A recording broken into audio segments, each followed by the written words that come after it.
He Bhagavan Sarvaveda-mayo Hari Vitam Chatal Vidvam Rajan Yena Chatma Prasidati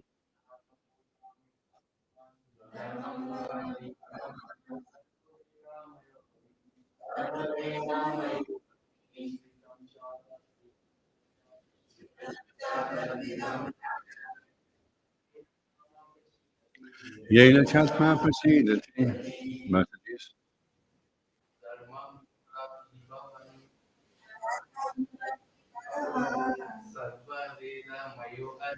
Sarvaveda-mayo Hari Vitam Chatal Vidvam Rajan Yena Chatma Prasidati Dhammamulam Bhagavan Hari Vitam Chatal Vidam Raja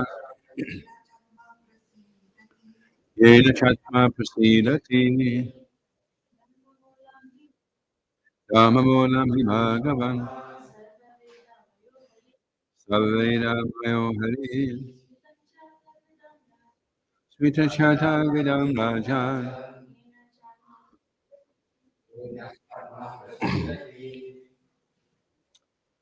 Dhammamulam, the roots of religious principles. He, indeed, Bhagavan, the Supreme Personality of Godhead. Sarvaveda-maya, the essence of all Vedic knowledge. Hari, the Supreme Being. Smritam cha, and the scriptures. Tadvidam, of those who know the Supreme Lord. Rajan, O King. Yena, by which religious principle? Cha, also. Atma, the soul, mind, body, and everything. Prasidati, becomes fully satisfied. Translation: the Supreme Being, the personality of Godhead, is the essence of all Vedic knowledge, the root of all religious principles, and the memory of great authorities. O King Yudhisthira, this principle of religion is to be understood as evidence. On the basis of this religious principle, everything is satisfied, including one's mind, soul, and even one's body.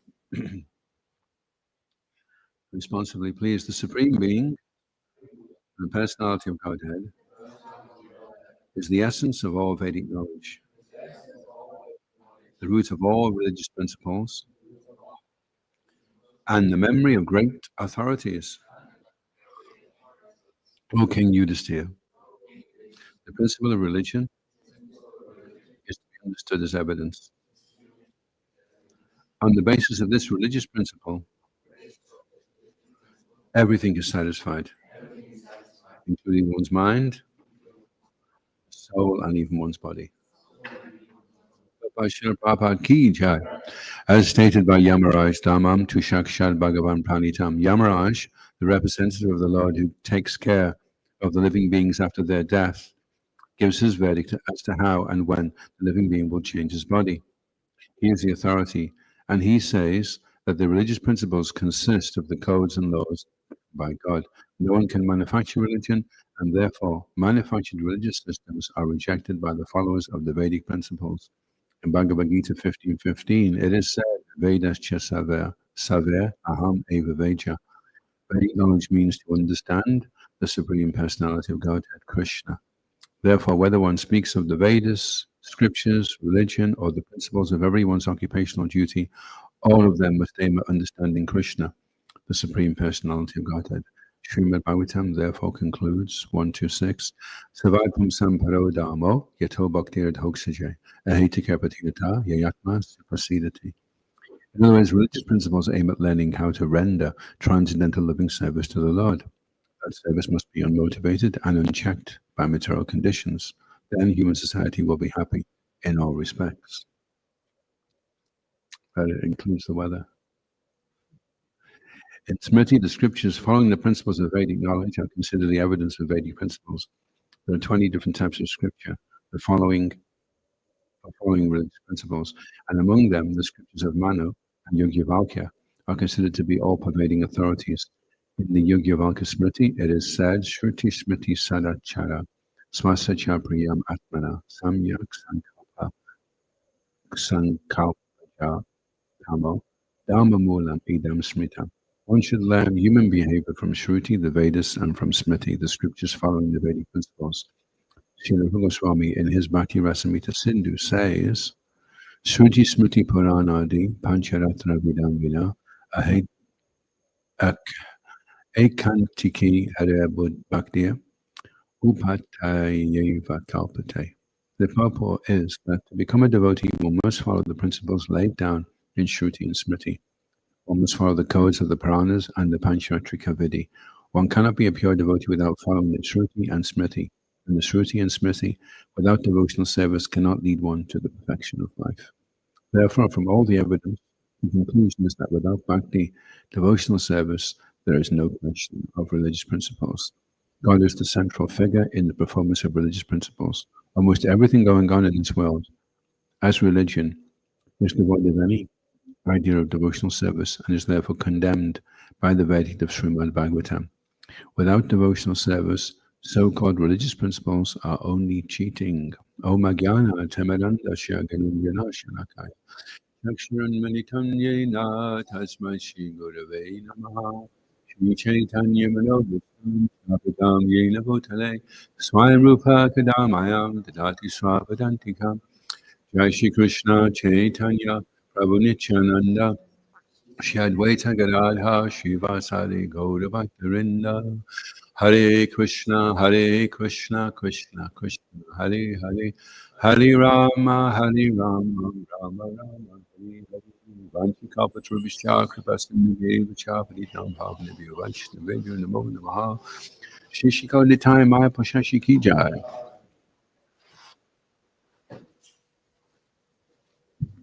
Prabhupada in the purport is saying, as stated by Yamaraj,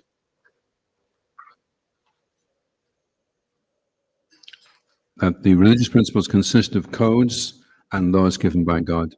No one can manufacture religion.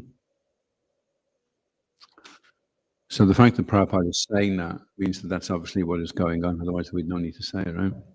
The fact that he's saying we have to follow what God is asking us to do. That's why he writes Bhagavad Gita as it is, because you could take religion and you could twist it to suit what you want it to mean. It says "Lo tetzak" in the Bible, which is Hebrew for "Thou shalt not kill," and they change it to "Thou shalt not murder." So then it seems it's okay to kill animals. And Srila Prabhupada, he was very adamant whenever he spoke to a Christian, he would say to them, no matter what they were talking about, he would say, do you eat meat? Yes. But doesn't it say "Thou shalt not kill"? Why are you killing? So he wouldn't go beyond that point because Prabhupada, he said that unless a person can understand that killing animals is wrong, then there's no point moving on to anything else. That's like rudimentary. It's like if somebody wants to speak to you about algebra, or they don't know that 2 + 2 = 4, then what's the point? Using all this high-falutin mathematical theses. If you can't understand that 2 + 2 = 4, then we can't go any further. We have to establish that. Otherwise, all the equation will be wrong if you get the first part of the equation wrong. So God lays down the rules, and then we twist them to suit what He wants. So that's where the problem lies.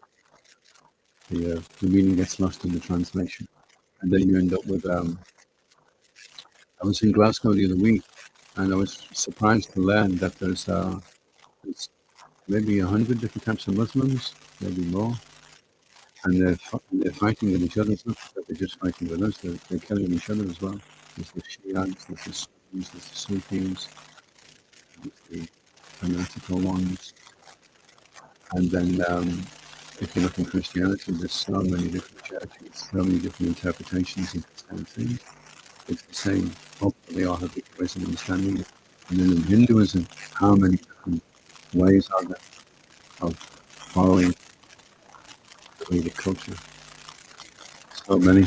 So then it just becomes confusing for an average person who's thinking, well, there's about 3,000 different religions, and they're all saying that they're the right one. So my chance of getting the right one, I think 1 in 3,000. So what's the point? Why take that risk? I'll just say there isn't any God. I'll just take my chances. And that's what I see when I'm on the street, passing out my Bhagavad Gita on the street, and I'm looking at everybody rushing around. I'm looking and I'm thinking, this is a street full of people that have decided there's no God, and they're just going to take their chances. And it starts off not too bad at first when you're young, and your senses are strong. But as you get older, and the illusion starts to wear thin, then people are more and more thinking, what if it is again? I'm going to get in big trouble. And so they're trying to divert their attention from the obvious conclusion. But, it's like one French poet said, if you're going to gamble whether God exists, if you gamble he doesn't, and he does, you lose everything. But if you gamble that he does, and he doesn't, you lose nothing. So if you're going to gamble, if you're going to place your bet on a horse, why place your bet on a horse with only one leg? He's got no chance of winning. At least go for the one with 4 legs. If you're going to make a gamble, right? So if you're going to gamble on your life, and you gamble there's no God, that's a loser right from the start, right? It means that after this there's nothing. So whatever you do doesn't matter. But if there is something, then you've wasted your entire life. Plus you may have done some really bad things, and then you're going to have to pay. You're going to meet Yamaraj. Yamaraj is the superintendent of death. So when you die, you get taken along the road, a sandy road. It's very, very hot, and you're very thirsty. And you fall on the road. When you fall, you're whipped. You're brought back up, and you're begging for some water, and there's just the burning sun. That's before you can get to Yamaraj. Then you get to Yamaraj's court, and Yamaraj looks at you, and he can see your entire life. He sees your subtle body, and in your subtle body, everything has been recorded, all the things that you've done. And then he looks at you, and he sees what good you've done, and he sees what bad you've done, and then you get your results. Yamaraj, the mood of death. So better that you gamble that God does exist. If you gamble that he does, and it turns out he doesn't, you still led a really nice life, right? You had nice food, nice relationships. You wore nice clothes. You kept clean. You did nice things, and you sung songs which were nice, and thought about things which were nice. It's a nice life. Just like, well, I should say the alternative, because we've led both lives. So we can look at both of our lives and see how hollow and meaningless our existence was. And the age for suicide for men is very high, up to 65, because all they do now is they see their body dwindling. What's there to live for? I was speaking to my friend who works in Glasgow, and he came over and he was telling me he's got someone with his prostrate. He's up 12 times a night going to the toilet, and they may have to put a bag on him. And he said if they do that, he's just going to jump off the roof. So he doesn't want to live anymore. And so there's nothing after this anyway. So I drag it on. It's going to be nothing in 10 years. May as well just be nothing now. So that's the conclusion.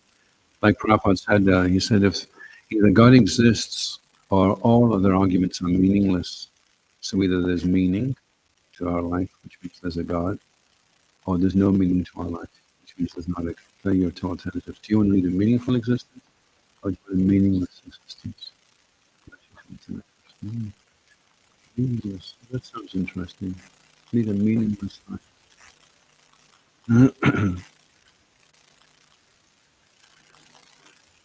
So the problem, of course, is that although the scriptures are explaining very clearly what should be done and what should not be done, that if we don't have somebody who's pure, that's the wonderful um, benediction that we have in ISKCON is that Srila Prabhupada came and he took the books and explained it to us painstakingly. I'm just listening now to the early Bhagavad Gita lecture Srila Prabhupada is giving right from the very beginning. Nice to listen systematically everything he spoke, you know. You see how he was so concerned that people understand this properly, that they don't misconstrue, that they don't become impersonalist or voidist, mayavadi. The two big dangers for somebody practicing spiritual life is even if they do find the genuine scripture, then it's misinterpreted that we're all part of Krishna, we're all one, or after all this, we just merge into nothing.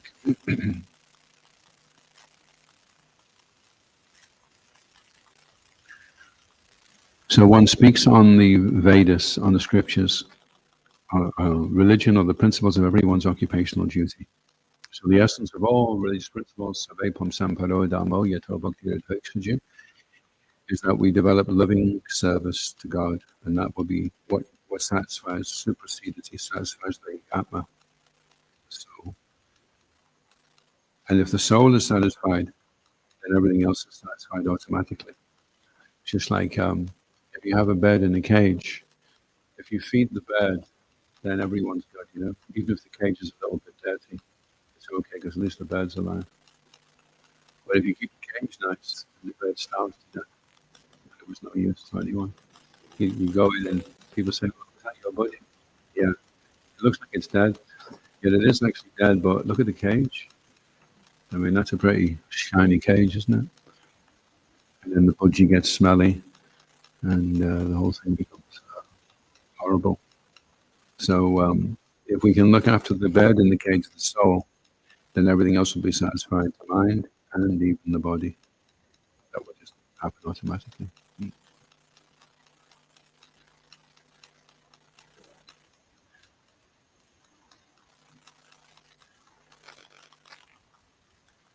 So then Prabhupada goes on to emphasize that Manu and Yogyavalkya are considered all-pervading authorities. And then the purpose is to become a devotee. So even if you do follow all the rules and regulations and you don't become a devotee, then even then it was a waste of time. But to actually become a devotee, you can't say, okay, well, I'm going to be a devotee, and therefore I don't need to follow all the rules and regulations, because that's what a devotee does. That's what is a devotee. A devotee is someone that follows all the rules and regulations. And if he's spontaneously doing it, he's either doing it because he's being forced, or he's doing it because he wants to. That's spontaneous. Therefore, from all the evidence, the conclusion is that without bhakti, devotional service, there's no question of religious principles. God is the central figure in the performance of religious principles. Almost everything going on in this world as religion is devoid of any idea of devotional service and is therefore condemned by the verdict of the Srimad Bhagavatam. Anyone know that verse that condemns it in the Srimad Bhagavatam? First canto, text 2. Anyone know? Second, Dharma Projitiketuvo. Dharma Projita means to kick out, and Ketuvo means all cheating religion. So all the cheating processes are being kicked out by the Bhagavatam. And the Bhagavatam is saying, this is God, this is what he does, this is his nature, this is what his devotee is like, this is what love of God looks like. And then from reading the Bhagavatam, we get the bhav. We get the feel, oh, this is what the emotion should be. That's the bhav. And then when that develops, we experience the rasa. We actually experience the emotion ourselves. We go from bhav to rasa. But we don't do that immediately because we have to be purified. Any questions or comments? Yes, Ishan, Prabhu.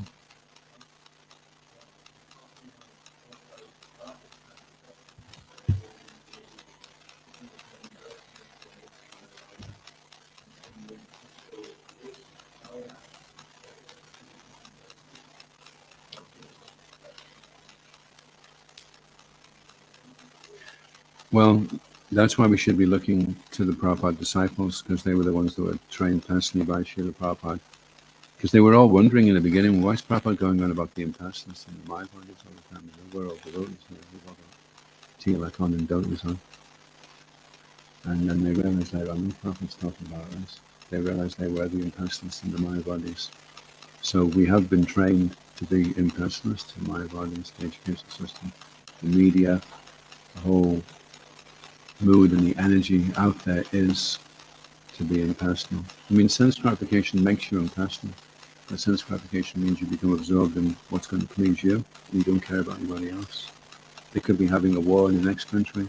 Somebody in that country could be starving to death. That's okay as long as I'm enjoying my senses. And sense gratification disconnection and just makes you selfish, like a shellfish. A selfish shellfish. You're just in your own world. You just got your own sense objects.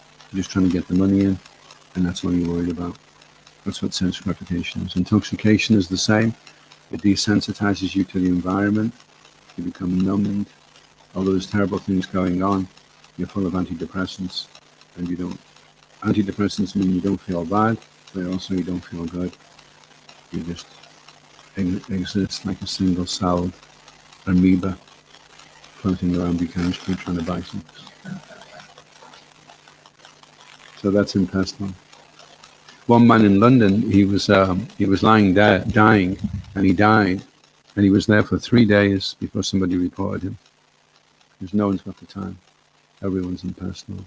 Nobody, because you see, the big city means nobody knows anybody. If you were all living in a small village and somebody was lying at the side of the road, you'd say, "Oh, look, it's Uncle John," or it's Bob, John's uncle. You know, everyone knows everybody. But in the big city, nobody knows anybody. So if somebody gets run over, or someone's lying in the gutter, or someone's begging, it's like, I don't know him, he's a nobody. So it makes people become impersonal. By putting more and more people in the one place, it makes them less personal with each other. They all just become objects. You know, when you're in London, you feel like a little ant, and you're in the bottom of a bowl, and all round, all the buildings are there. And you're just like this little ant running around in the bottom of the bowl, and all these other ants running around as well. And you realize nothing would change or be affected if I died right now. Everyone would just be, they'd just stamp over me and get into the tube wherever they're going, you know. So that overwhelming sense of unimportance and insignificance. When the first astronauts went up into space, when they came down, they had to get counseled, because when they saw how big everything was and how small they were, the overwhelming sense of insignificance made their whole existence seem meaningless. So they had to take therapy to try and get back into normal life again, you know.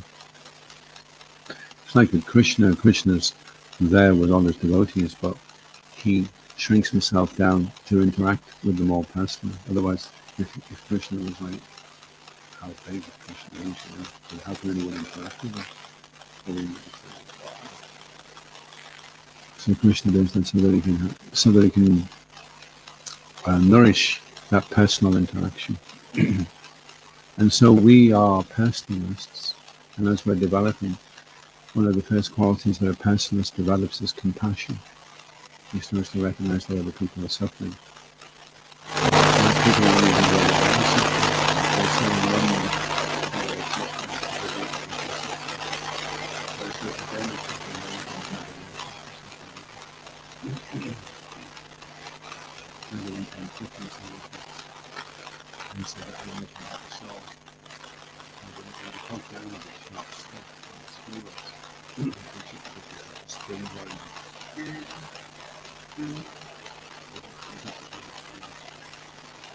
and then we transfer that ratio to humans as well.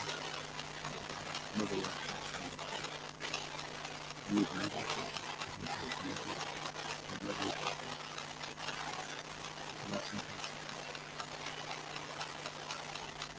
Impersonalism is desensitizing.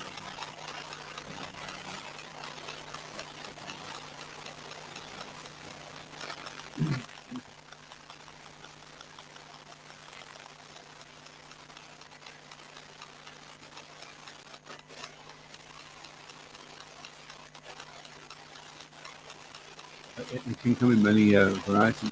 It usually doesn't have a philosophy. It's just like default, I'm going to be an object with no responsibility to be unaccountable. It's like if somebody was to get into philosophy and start controlling the senses and being vegetarian and doing some of it, they're trying to at least get some kind of liberation. But you're only controlling totality.